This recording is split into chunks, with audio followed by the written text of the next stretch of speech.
UP में BJP में एक के बाद एक इस्तीफे का दौर जारी। कैबिनेट मंत्री धर्म सिंह सैनी और एमएलए विनय शाक्य ने भी दिया इस्तीफा। धर्म सिंह सैनी ने इस्तीफा देने के बाद अखिलेश यादव से की मुलाकात। विधानसभा चुनाव की तारीखों के ऐलान के बाद से दल बदल का खेल जारी। भाजपा में मची भगदड़। योगी कैबिनेट के 3 मंत्री समेत 14 विधायकों ने अब तक दिया इस्तीफा। भाजपा से इस्तीफे के बाद विधायक मुकेश वर्मा का बड़ा दावा, बोले बीजेपी को रोज लगेगा इंजेक्शन। कई विधायक संपर्क में। स्वामी प्रसाद मौर्य जी निर्णय लेंगे, हम उनके साथ हैं। और 85% से अधिक के लोग परम पूज्य बाबा साहब डॉक्टर BR अम्बेडकर जी की जो कॉन्स्टिट्यूशन है उसके साथ हैं। और कॉन्स्टिट्यूशन में जो लिखा है वो इन गरीबों को, शोषितों को, वंचितों को, अल्पसंख्यकों को कर रहा है कौन? अभी बहुत आएंगे हमारे साथ। आप देखते रहिए, रोज इंजेक्शन एक लगेगा पर डे, कभी सुबह कभी शाम, कभी सुबह कभी शाम।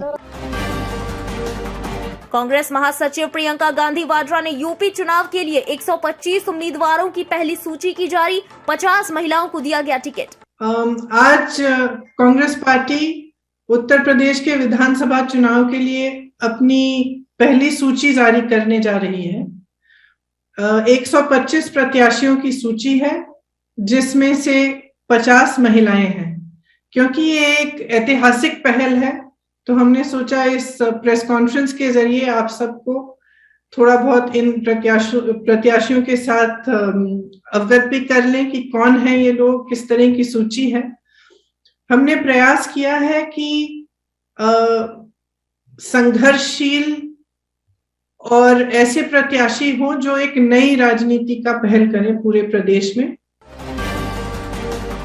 सीएम पुष्कर सिंह धामी का ऐलान, जल्द जारी होगा भाजपा का घोषणा पत्र। कहा चुनाव में 60 सीटों के आंकड़े को पार करने का लक्ष्य। देखिए अभी किसका टिकट कटेगा, किसका नहीं कटेगा, किसको मिलेगा, ऐसी कोई चर्चा अभी तक नहीं हुई है।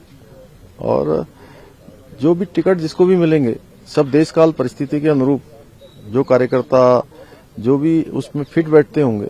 हमारे यहाँ टिकट लेने वाले कार्यकर्ताओं की भी एक लंबी लाइन है, लिहाजा फिर भी उसके बाद भी टिकट किसी एक को ही मिलेगा।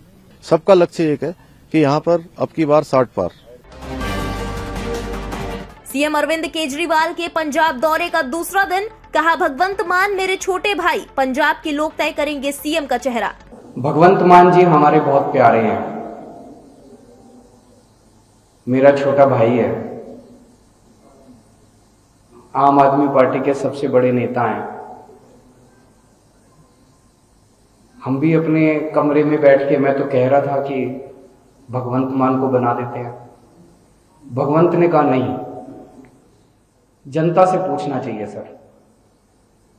भगवंत ने कहा कि जो जनता मेरे को जिम्मेदारी देगी वो जिम्मेदारी मैं पूरी करूंगा।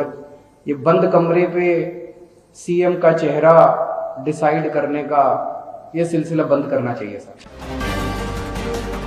दिल्ली के स्वास्थ्य मंत्री सत्येंद्र जैन का लॉकडाउन को लेकर बड़ा बयान। कहा कोविड मरीजों के अस्पताल में दाखिले की दर स्थिर, लॉकडाउन लगाने की कोई योजना नहीं। कल दिल्ली में 27,561 केसेज आए थे। पॉजिटिविटी 26.22 थी, 26% के करीब मानिए, और 40 डेथ थी।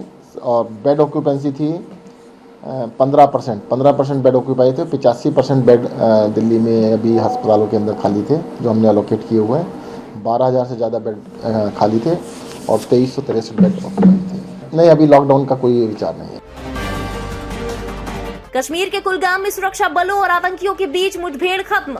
सुरक्षा बलों ने मुठभेड़ में जैश-ए-मोहम्मद के एक आतंकी को मार गिराया। आतंकी के पास से एक AK राइफल, एक पिस्तौल और 2 ग्रेनेड बरामद। मुठभेड़ में पुलिस का एक जवान हुआ शहीद। जम्मू कश्मीर के DGP दिलबाग सिंह का बयान। इस साल अब तक 8 अलग अलग ऑपरेशन में सुरक्षा बलों ने 14 आतंकवादियों को किया ढेर। 14 आतंकियों में से 7 थे पाकिस्तानी। इस साल के अंदर जो नया साल शुरू हुआ है, अभी तक 8 कामयाब ऑपरेशन किए गए हैं, जिसके अंदर 14 दहशतगर्दों का सफाया हुआ है। इन 14 दहशतगर्दों के अंदर 7 पाकिस्तान के दहशतगर्द भी शामिल हैं। ये पाकिस्तान के पिट्ठू जो उनकी साजिशों के मुताबिक जहां पर आकर के दहशतगर्दी को अंजाम देते हैं, उनका सफाया करने का काम जो चल रहा है वो तेजी से चल रहा है।